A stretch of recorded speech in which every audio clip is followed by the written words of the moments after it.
Dear students, आज हम लोग गॉस की प्रमेय पढ़ेंगे। तो गॉस की प्रमेय क्या है?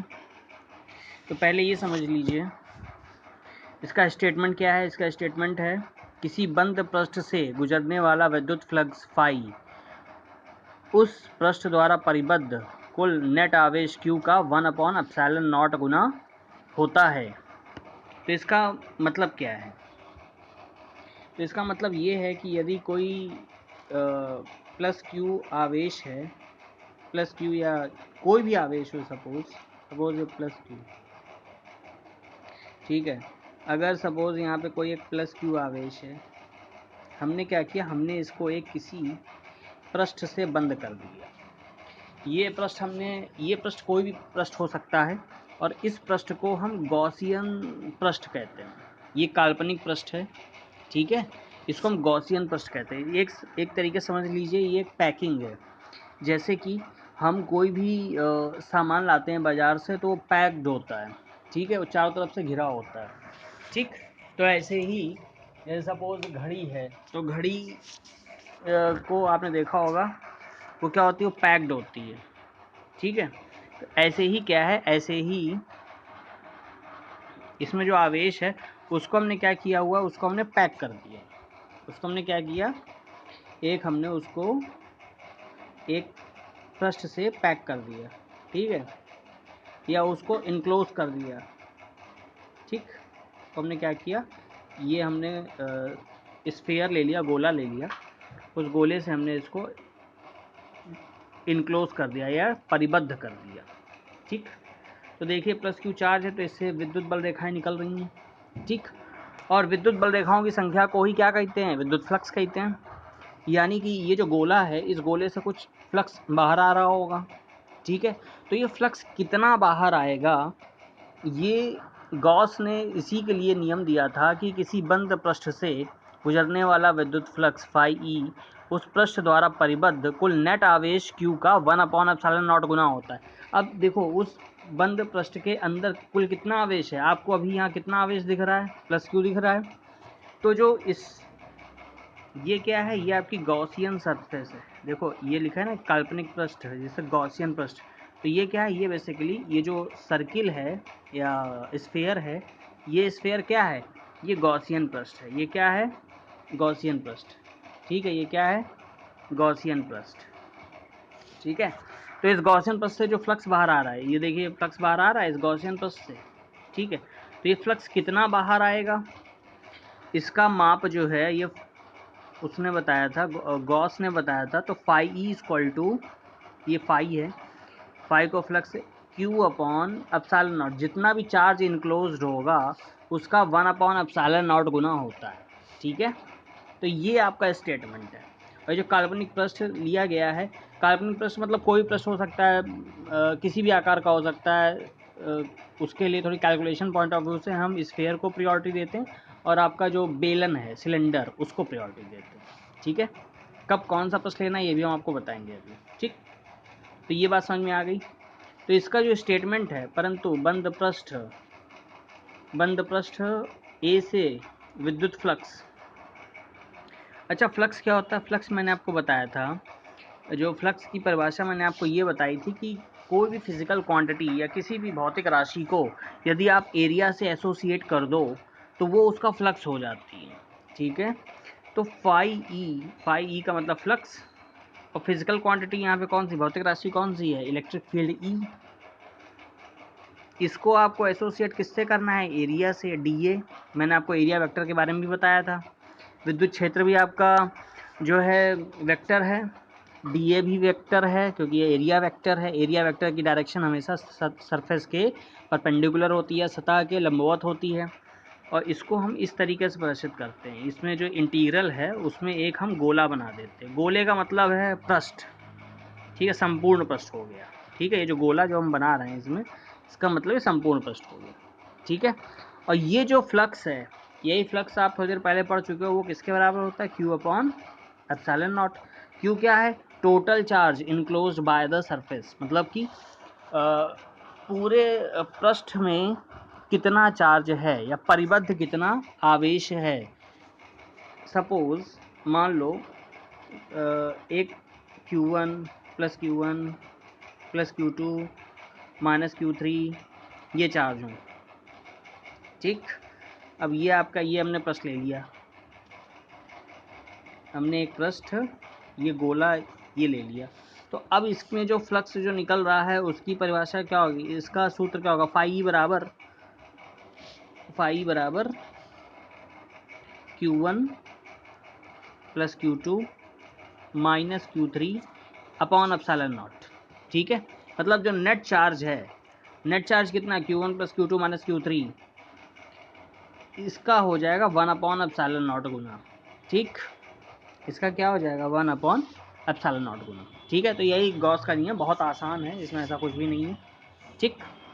एप्सिलॉन नॉट क्या है, निर्वात की विद्युतशीलता है, जिसे गॉस की प्रमेय का समाकल या गॉस की प्रमेय का समाकल रूप है, ठीक है।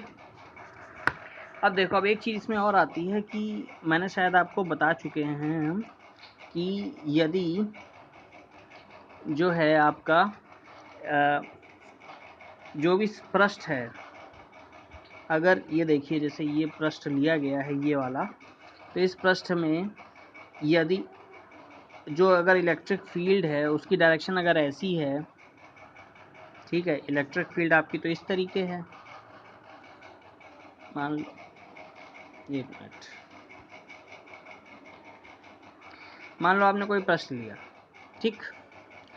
उस पृष्ठ में जो इलेक्ट्रिक फील्ड है वो इस तरीके, ये इलेक्ट्रिक फील्ड है, और इससे जो एरिया वेक्टर आएगा डीए,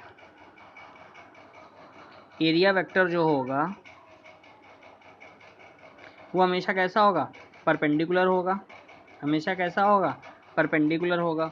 अच्छा, इसको और थोड़ा सा क्लियर कर दें, थोड़ा आपको और समझने में आसानी हो, परपेंडिकुलर थोड़ा दिखना चाहिए, ठीक है। मतलब मैं ऐसी सतह लेंगे जिससे आपको परपेंडिकुलर आपको थोड़ा सा दिखाई दे, मान लो ये है, ठीक।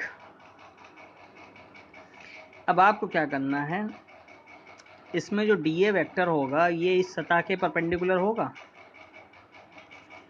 ठीक। डीए वेक्टर जो है वो इस सतह के परपेंडिकुलर होगा, और सपोज जो इलेक्ट्रिक फील्ड है वो इस तरीके है, इलेक्ट्रिक फील्ड आपकी इस तरीके है, तो सॉरी, ये इलेक्ट्रिक फील्ड है, ये क्या है, इलेक्ट्रिक फील्ड। तो इलेक्ट्रिक फील्ड और जो एरिया वेक्टर है इन दोनों के बीच में जो कोण है वो थीटा है। तो आपको ई का वो कंपोनेंट फाइंड करना है, इलेक्ट्रिक फील्ड का वो कंपोनेंट फाइंड करना है, विद्युत क्षेत्र का वो कंपोनेंट फाइंड करना है जो कि डीए के अनुदिश हो, यानी कि एरिया वेक्टर के अनुदिश हो, एन कैप के अनुदिश हो। तो इसका ई का वो कंपोनेंट जो इसके अनुदिश हो डीए के, वो क्या हो जाएगा, ई कॉस थीटा, ठीक है। तो फाई बराबर क्या होता है, फाई इक्वल टू, अभी आपने पढ़ा है, integral E dot D A. अब ई जो है यहाँ पे, उस केस में क्या था, ई और डी ए दोनों की डायरेक्शन एक ही थी, तो ई इंटू डी ए था। लेकिन अब इस केस में ई की डायरेक्शन क्या है, वो डी ए के साथ थीटा कोण बना रहा है, तो ई का वो कंपोनेंट लेंगे जो डी ए के अनुदिश हो। तो ई का वो कंपोनेंट क्या हो जाएगा, ई कॉस थीटा, क्या हो जाएगा, ई कॉस थीटा। तो इसमें आप सीधे सीधे जो लिखोगे, यहाँ जो फार्मूला जो बनेगा वो आपका फार्मूला क्या बन जाएगा, फाई इक्वल टू, सीधा फार्मूला आपका बन जाएगा phi E equal to integral E cos theta into D A, ठीक है। बात समझ में आ गई, E cos theta into D A, यहाँ तक क्लियर हो गया होगा। अब देखो, तो डी फाई बराबर ई डॉट डी ए या E D A cos theta, जहाँ थीटा ई और डी ए के बीच का कोण है। ई बराबर क्या होता है, 1/4 pi epsilon naught into Q upon R square, into Q upon R square.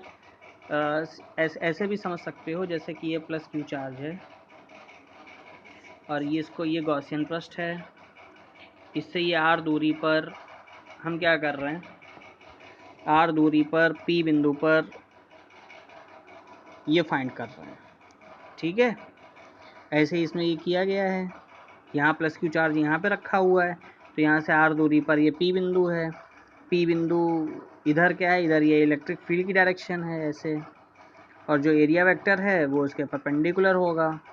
इधर हमने इसका एक कंपोनेंट फाइंड कर लिया थीटा। ठीक है, सेम है बिल्कुल। तो आपका ये यहाँ पे आप ई की वैल्यू पुट कर दोगे तो डी फाइव। स्टूडेंट्स अब आप यहाँ से देखेंगे तो D five equal to Q upon 4πε0 R square into D A cos theta आ गया। अब जो है इंटीग्रल का साइन जो है ये हम क्या करेंगे, डी फाइव इक्वल टू ये वैल्यू है तो फाई ई की वैल्यू अगर हमें फाइंड करनी तो हमें इंटीग्रेट करना पड़ेगा दोनों तरफ। तो ये आपका लेफ्ट हैंड वाला टर्म जो है फाई ई हो जाएगा इंटीग्रेट करेंगे तो डी फाई की जगह हम फाई ई लिख देंगे, तो फाई ई इक्वल टू हो जाएगा Q upon epsilon naught 4πr square into integral D A cos theta. ठीक है, या तो कहीं हम इसको कर देते हैं यहाँ पे, देखो ये आपका है D phi E equal to ये जो टर्म लिखा हुआ है ये अपना यही है into D A cos theta. ठीक है, into D A cos theta.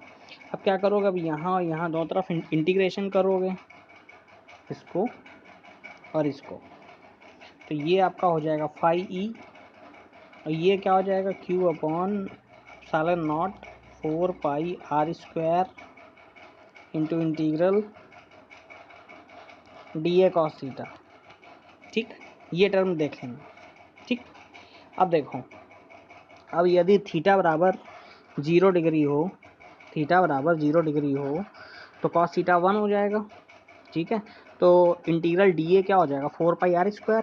भाई एरिया वेक्टर हमने लिया था ना, ये था एक पृष्ठ का एक छोटा सा हिस्सा, तो पूरे पृष्ठ का ऐसे जाने उस पृष्ठ में जाने कितने सारे डी होंगे, जैसे ये पृष्ठ है तो उसमें एक छोटा सा हिस्सा ये डी ए है। अब ऐसे पूरे पृष्ठ में जाने कितने डी ए होंगे तो सबका हमें इंटीग्रेशन करना पड़ेगा। ठीक है, तो integral D A equal to 4πr square हो गया, तो phi equal to Q upon epsilon naught 4πr square और इंटीग्रल डी ए का मतलब ये जो आपने स्फीयर लिया है इस पूरे का क्षेत्रफल। ठीक है, इस पूरे का पृष्ठ, ये क्या हो जाएगा इंटू 4πr स्क्वायर। ठीक है, तो ये 4πr स्क्वायर कैंसिल हो जाएगा तो क्यू अपॉन एप्सिलॉन नॉट बच जाएगा। ठीक है, तो यही आपको प्रूफ करना था। तो phi equal to Q upon epsilon naught, यही गॉस का नियम। अच्छा, अब देखो मैंने जो चीज़ पहले आपको बताई थी, यदि बंद पृष्ठ ए के भीतर अनेक बिंदु आवेश Q1 Q2 Q3 -Q4 -Q5 इत्यादि स्थित हों तो बंद पृष्ठ से गुजरने वाला कुल विद्युत फ्लक्स समस्त विद्युत आवेशों का फ्लक्सों के बीच गणितीय योग के बराबर होगा और धन आवेशों का विद्युत फ्लक्स बाहर की ओर होएगा। तो पता ही अभी मैं आपको बताया था कि अगर धन आवेश होगा तो उससे विद्युत क्षेत्र रेखाएं क्या होती, बाहर की तरफ निकलती हैं, तो बाहर की तरफ होगा, और ऋण आवेश होगा तो विद्युत क्षेत्र रेखा उसमें अंदर की तरफ होती हैं तो वो अंदर की तरफ होगा, ऋणात्मक होगा। तो फाई बराबर क्या हो जाएगा यहाँ पर 1 अपॉन एप्सिलॉन नॉट ब्रैकेट में Q1 + Q2 + Q3 + Q4 - Q5।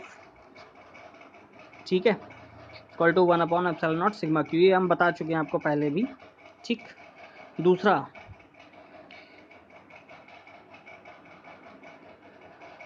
Gaussian पृष्ठ तथा उसकी विशेषताएं। गॉसियन पृष्ठ एक स्वेच्छ बंद पृष्ठ है जिसमें गुरुत्वीय विद्युत चुंबकीय क्षेत्रों के फ्लक्स की गणना की जाती है। ठीक है, एक स्वेच्छ बंद पृष्ठ है, मतलब कैसा भी पृष्ठ आप ले सकते हो, गोले बेलन घन के पृष्ठ इसके उदाहरण है। मतलब गॉसियन पृष्ठ आप कौन कौन से ले सकते हो, या तो आप एक कोई गोला ले सकते हो, बेलन ले सकते हो और घन ले सकते हो, जनरल। ठीक है, गोला बेलन और घन, तो गॉसियन पृष्ठ की विशेषताएं क्या है? यह एक बंद पृष्ठ होना चाहिए जिससे उन बिंदुओं के बीच जो पृष्ठ के भीतर हैं, पृष्ठ पर हैं अथवा पृष्ठ से बाहर हैं के बीच स्पष्ट अंतर किया जा सके। यह पृष्ठ उस बिंदु से गुजरना चाहिए जहां पर विद्युत क्षेत्र ज्ञात करना है। मतलब कि चार्ज जो है जैसे इस पर ज्ञात करना है तो ये पूरा इनक्लोज होना चाहिए और इससे जो है विद्युत क्षेत्र रेखाएं गुजरनी चाहिए। अगर नहीं गुजर रही हैं तो इसका मतलब जो प्रश्न आपने लिया है वो गलत है। दूसरा, पृष्ठ की आकृति स्रोत के सममिति होनी चाहिए जिससे कि क्षेत्र पृष्ठ के प्रत्येक बिंदु पर लंबवत हो तथा परिमाण में नियत हो। ठीक है, तो ये आपका गॉस लॉ था। हमारे समझ में आपको समझ में